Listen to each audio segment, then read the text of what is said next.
Supreme court ने suspend कर दी है। सुप्रीम कोर्ट ने अल्हम्दुलिल्लाह ये भी डायरेक्शन दी है कि ये 78 मेंबरान साहिबान जो सीटों पे पार्लियामान आए हैं या असम्बलियों में जा चुके हैं, वो आइंदा किसी भी कानून साजी में वोट का इस्तेमाल नहीं करेंगे। अल्हम्दुलिल्लाह इसके साथ जो आप सुनते चले आ रहे थे कि हुकूमत आईन में तरमीम करने जा रही थी, वो अपनी 2/3 मेजॉरिटी इन सीटों के बिना पे दिखा रही थी।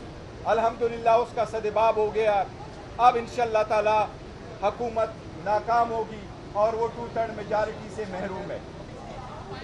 आज सुप्रीम कोर्ट में पेशावर हाई कोर्ट के लार्जर बेंच और इलेक्शन कमीशन के 1 मार्च के ऑर्डर के खिलाफ सुन्नी इत्तेहाद कौंसिल की 2 पिटीशनें पेंडिंग थी और इसमें एक तीसरी पिटीशन हमारी प्रेसिडेंट वामिन विंग पाकिस्तान कौल शाहजेब साहिबा की भी पिटीशन पेंडिंग थी।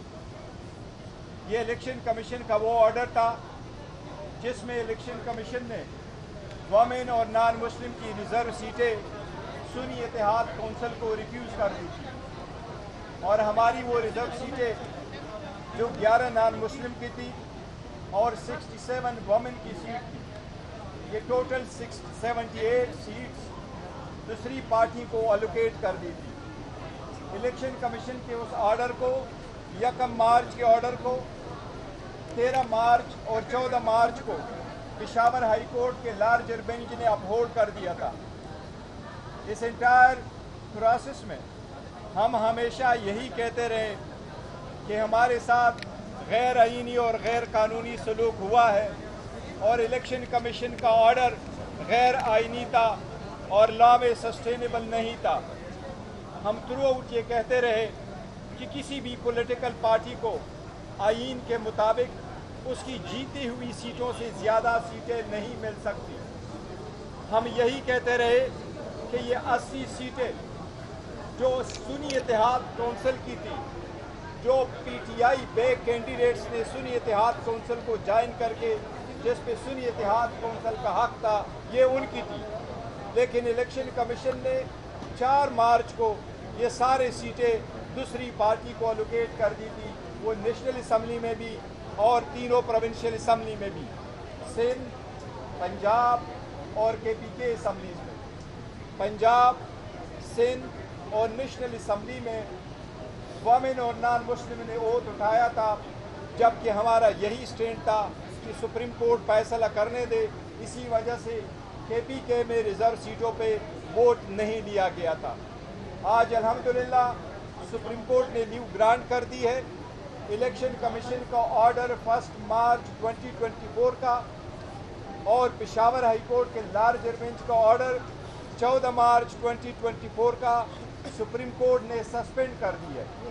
सुप्रीम कोर्ट ने अल्हम्दुलिल्लाह ये भी डायरेक्शन दी है कि ये 78 मेंबरान साहिबान जो सीटों पे पार्लियामान आए हैं या असम्बलियों में जा चुके हैं, वो आइंदा किसी भी कानून साजी में वोट का इस्तेमाल नहीं करेंगे। अल्हम्दुलिल्लाह ये हमारी मौक़िफ़ की तायीद है।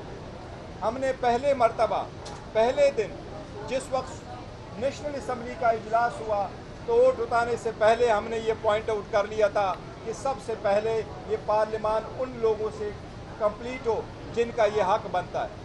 फिर सदर के इलेक्शन के वक्त भी हमने कहा कि ये जो साहिबान आए हैं जिन्होंने ओथ उठाया है रिजर्व सीट पे, लेकिन ये इंट्रूडर्स है इन द पार्लियामेंट, ये इंट्रूडर्स है इन द प्रोविंशियल असम्बली, लिहाजा ये वोट नहीं दे सकते जब तक ये फैसला ना हुआ हो। लिहाजा आप सदारती इलेक्शन ना करवाए, इन लोगों को वोट का हिस्सा ना दें। आज सुप्रीम कोर्ट ने फाइनली अल्हम्दुलिल्लाह ये फैसला कर लिया कि जो ये 78 सीटों पे आए हुए मेंबरान हैं, चाहे वो प्रोविंशियल असम्बली में चाहे वो नेशनल असम्बली में, वो किसी वोट देने का किसी तरह हकदार नहीं है। अल्हम्दुलिल्लाह इसके साथ जो आप सुनते चले आ रहे थे कि हुकूमत आईन में तरमीम करने जा रही थी, वो अपनी 2/3 मेजॉरिटी इन सीटों के बिना पे दिखा रही थी। अल्हम्दुलिल्लाह उसका सदबाब हो गया। अब इंशाअल्लाह ताला हुकूमत नाकाम होगी اور وہ 2/3 میجارٹی سے محروم ہے۔ اس کیس کی فردر ہیئرنگ انشاءاللہ 3 جون کو ہوگی۔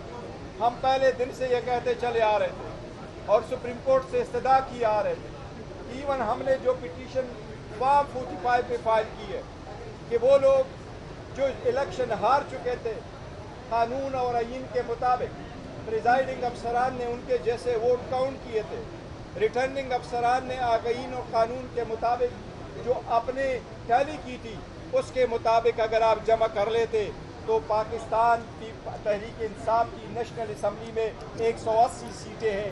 انشاءاللہ یہ 180 سیٹیں ہمیں ملے گی اگر سپریم کورٹ نے اس پٹیشن کو اٹھایا جس طریقے سے ہمارے یہ موقف ایکسیپٹ کر لیا۔ ہمیں عدلیہ سے اعتماد ہے، عدلیہ پہ احترام ہے۔ ہم ان سے درخواست کرتے ہیں کہ باقی بھی کیسز ایسے اٹھائے، عوام کی بنیادی حقوق کا تحفظ کرنا سپریم کورٹ کی ذمہ داری ہے۔ اسی طریقے سے جو خان صاحب کے کیسز پینڈنگ ہیں جو ہم سپریم کورٹ سے مسلسل استدعا کیے آ رہے ہیں کہ ان کو بھی آپ اٹھا لیں اور قانون اور آئین کے مطابق اس پہ فیصلے کریں۔ ہمیں امید ہے انشاءاللہ تعالی سپریم کورٹ اب اس پہ انشاءاللہ تعالی جلد سے جلد فیصلہ کرے۔